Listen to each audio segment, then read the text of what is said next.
Hey guys, What If here, and welcome back to NASCAR 2004 for race 30 of 36. We're going to Kansas. This might be the race.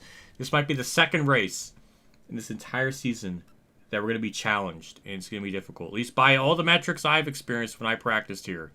So this is exciting. That's why we had a normal intro. We didn't have a monologue of sorts. So, yeah, we are one win away from tying Richard Petty. So, this race can make or break that. Until we probably surpass it. The next race, I think it's at Charlotte, I think.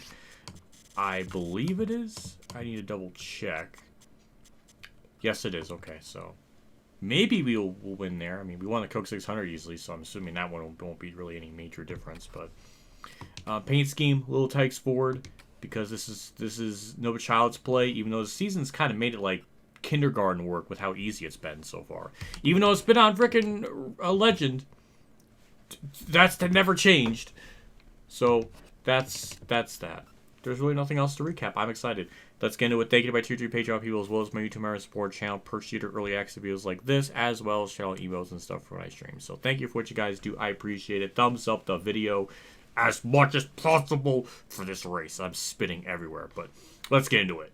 We got Tony Stewart and Ryan Newman on the front row. That's kind of boring. Bill Elliott 7th. That's not bad. Jerry Dandu 10th. That's good. So car setup, obviously default as usual. Nothing different there. And that's basically it with the synopses of stuff. So let's get into it. Hopefully MRN does not come up with more lies or nonsense, and we can just have a very nice chill race. Well, maybe not, but maybe not chill race, but at least we can start off on the right foot with them getting stuff right. Hello and welcome to the Kansas Speedway for the running of the Banquet 400. Tell us a little bit about this track, Barney. This track is a 1.5-mile trioval like Chicagoland and Las Vegas. Most of these drivers are still learning things about this track. We should see quite a show. Hermie Sadler has not had the finishes he's hoped for in the past couple races. Oh, he definitely wants to turn things around starting now. His whole crew seems determined to pull out of this slump. I wouldn't be surprised if they pull off at least a top 15. Ashton Lewis hasn't made much of a move in the points so far. Yeah, those guys have been working so hard this year. It's a shame it doesn't really show in points. Just seems they can't keep that car out of trouble on race day. Maybe their luck will change today. 2002 was a breakout year for Kurt Busch and his Roush Racing team. That it was, with 3 wins and No, stop. No, we're done. We're done with this intro. We're done with this intro. No. Just absolutely no. I'm not going to sit there and have them get my Curdy Dirty stats wrong. Also, we got controller working again, so the input thing, so that's good. But yeah, something to keep in mind with this track is... Oh, there was a bit of a stack up there, but as I was trying to get to, they do that more than what you would think here for some odd reason. I don't know why, but they do. So I'm going to try to be careful. As you saw sparks there, so I'm kind of scared what they're going to do here. In the turn 4, in the turn 1. I don't know. It's just... It seems to happen a lot. Another thing, too, is dirty... Oh, there we go. That's the stack up I was waiting for. But the dirty air at this track, I think, is just more of a problem here than other tracks. I mean, usually it's always kind of an issue at every track in this game, but for whatever reason, this track, it feels extra, like, dirty air just makes you go straight plowing. Like, it's kind of hard to explain, but it feels that way. But it looks like the AI got their, like, checkups out of the way, so luckily we were able to dodge all that. And it was kind of in a spot I'm sort of used to them doing it in, so that was nice. But a lot of this is just going to come down to, like usual, will the AI just randomly block me for like 30th place, for example, or 29th? Can the pit crew do like a average job? I don't know. I guess we'll have to wait and see. But yeah, I don't know. It is tough. It might be like the second. Oh, Wardburn, that's a bad spot to blow up. I don't know what Casey Mears is gonna do. Thankfully, he got out of the racing surface. Wardburn's getting back up on the track. That messed up my corner a little bit. I got Kevin LePage to my inside. Please let me have the power on the straightaway to pull on. Thank you. Alright, yeah, that kind of messed up my corner there. Trying to avoid a, you know, missile Ward Burton. But we're good. But, yeah. It also seems to, we have just completely disgusting, just horsepower on the front straightaway. That's the other thing, too, I was noticing.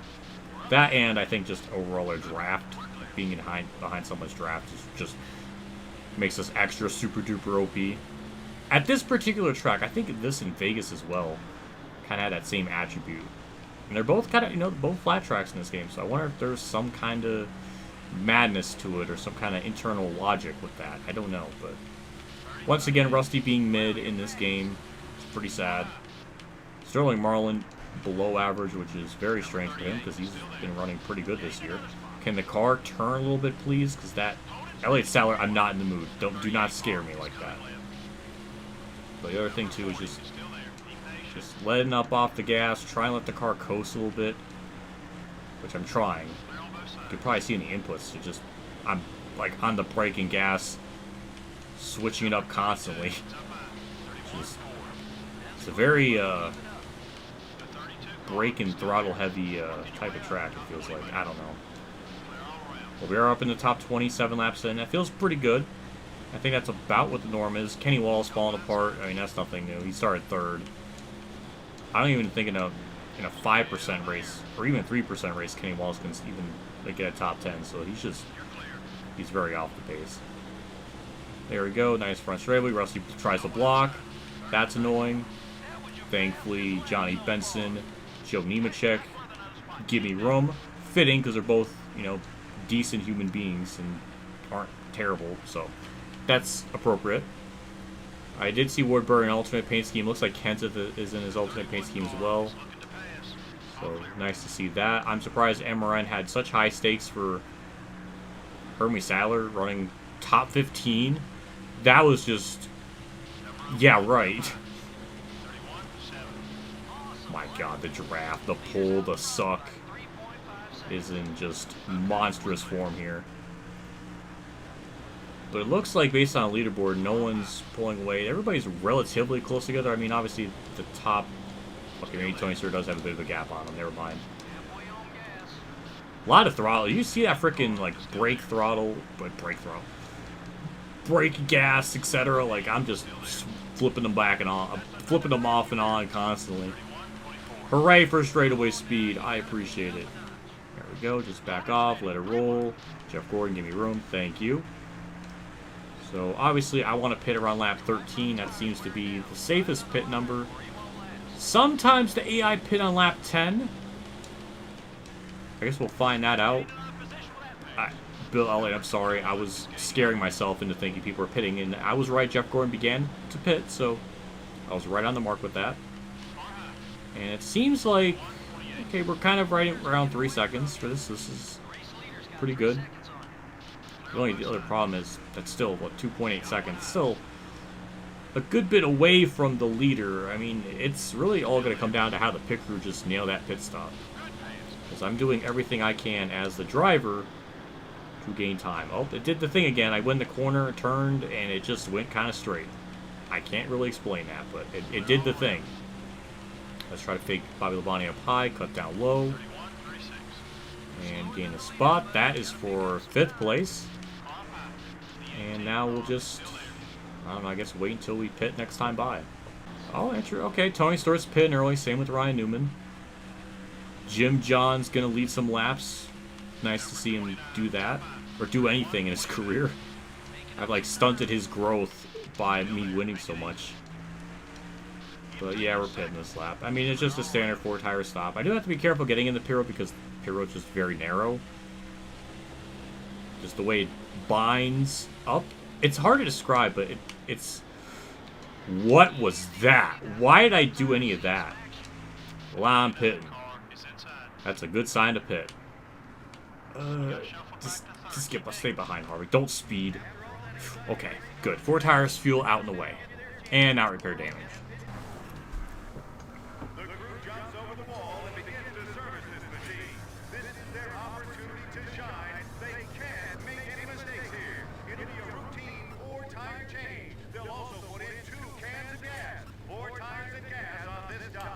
16.1. Ugh, 16.9. I don't need that.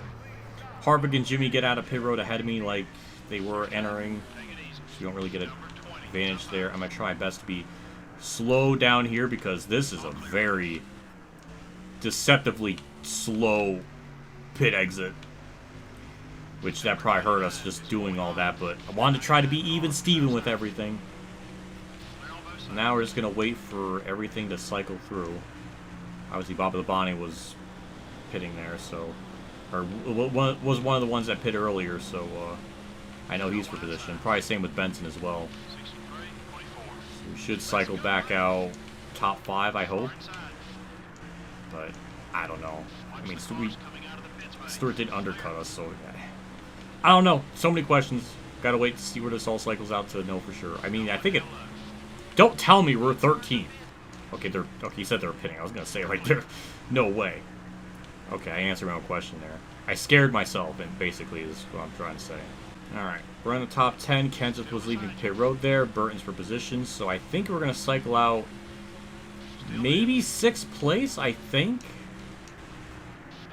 And that's still a good bit of a interval there to really make up that difference on Stewart, so I don't know if we're gonna be able to do that. That's kind of a big gap.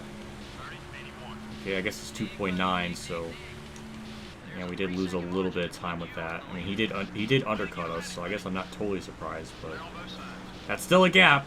That's still a big gap to make up in 10 laps. Now we really gotta try to be aggressive here. Not that aggressive, but try to get by Jimmy here, though the car gets really tight off that corner. We're gonna need some draft from Harvick or something to pull us, and it's not working. Okay, it's 2.3. I don't know if that's enough to work with. I can't be having any of that.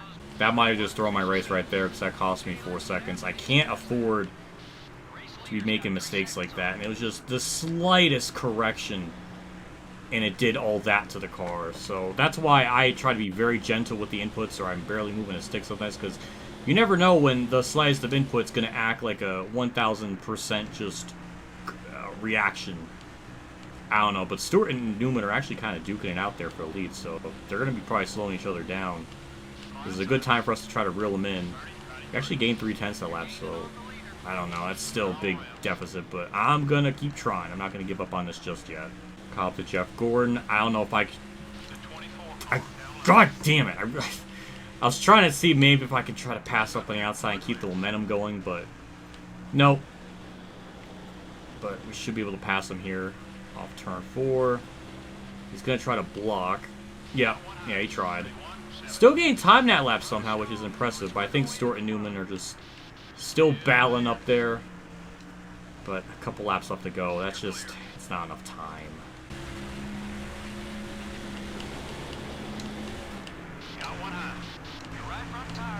That was a very swift... Get off that corner! Very swift pass, but too little too late. We're still gaining time, but it's just not enough. There's too many mistakes. They weren't major mistakes, but they were enough in this short of a race to really affect it. Damn. That's what I mean. This track's tough, but I think it is possible to win if things go completely right and you don't have any real mistakes. Then I definitely think it's possible. Might be able to get the Stewart here, but that might be all we'll be able to get. See inside of Stewart, I think because of him pitting 1 lap before all of us, his tires might be starting to wear off more. I don't know, but white flag's out. Newman's only about a second back. Again, it's just sort of a circumstantial case where just made too many small mistakes and it added up into this. I don't even really... I'm so tired. I can't remember if my pit crew even messed up on the pit stop or not. I think they did pretty good, so I don't know what else I could have done. But off the last corner, we're like 7/10 off. That's... To be that close really annoys me. To be that far close. Like 6/10. That fucking Not a single caution lap was run in the whole race. That little bit of correction I did going into turn 1, because I felt the car get sideways. I thought it was going to be a bit too sideways, so I tapped the stick a little bit to the right, and it just went absolutely crazy. That was 7/10 we lost there. If I never made that mistake, we would have won at least won that by a tenth, so I'm annoyed. Kansas has been cursed for me in all the Thunder games. Thunder 02 was like that. Well, we got second, I think, in that one, but it was just really frustrating. Thunder 03, we got boned down pit road, and this time it was just the overcorrection in a turn 1 that just, yeah, that right there. This is why I like the Heat games so much with the consistency of the driving model, because you can always anticipate what the car is going to do. Here, it's just like the smallest of input that I normally would make if the car overcorrects a little bit, and then that time, it's like you could drive at the same, like, you can expect it to drive the same way like 80 times, but then there's like that one time where, I don't know, I'm annoyed. I hate losing like that.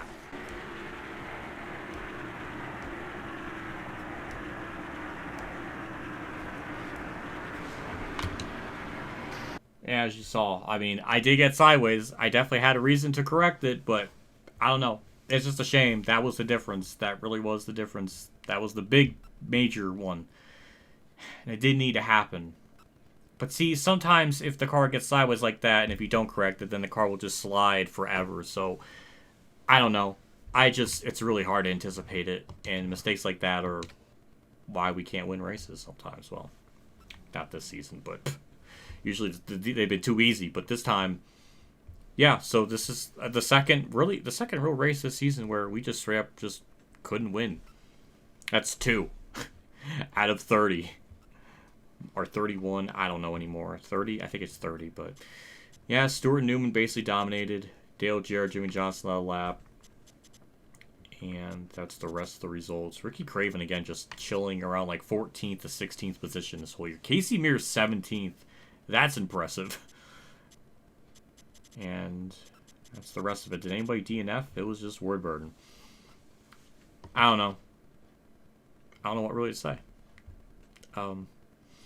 Second sucks. I guess that's the thing. So next up, Charlotte or Lowe's. I mean, we won the Coke 600 pretty effortlessly, so I think even a 33-lap event should be not really much of a problem for us. So I think we'll be going back to our winning ways. Ryan Newman gets his second win of the year, so the second one to have multiple wins other than me. It took 30 races for that to happen. Stewart might have tied me in points with that one because he did get third and he did lead laps, so I think the points situation stayed about the same. Newman's kind of creeping into second place, which is interesting. Ricky Rudd's still 4th, Jimmy Johnson 5th, and Dale Jr. still hanging on at 10th. And Ricky Craven's still 14th. Building up a gap over Waltrip, surprisingly, but yeah. Actually, that might be the first time we didn't lead a lap this whole season, I think. I don't know. I can't remember. No, because we did lead a lap at Bristol, so might be the first. I don't know. I can't remember, but hey, at least we straight up just lost. That was refreshing. So obviously we're going with the all-one paint scheme, and then that's it. I'm gonna ponder about my mistakes until next video. So I'm done.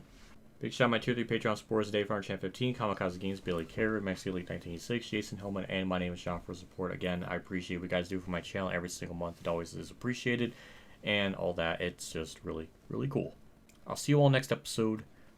I'm salty. I shouldn't be salty with how disgusting this season's been, but I'm a little salty about that because that one mistake really cost it, and it's just it's a comforting feeling knowing that like you did everything you could and you still lost, but then when you know you left tenths on the table, that clearly was the big difference. Makes me a little angry. So don't know. I don't know why Kansas is so cursed for me. And it's not going to be any different when we go to NASCAR 5, so I think that's just going to be the thing with this game. The Thunder Series is we're just not going to be able to win Kansas. It's just a cursed track for us or something. I don't know, but either way, I'm done. See you all next episode. See you all later, and as always, have a good day, everyone.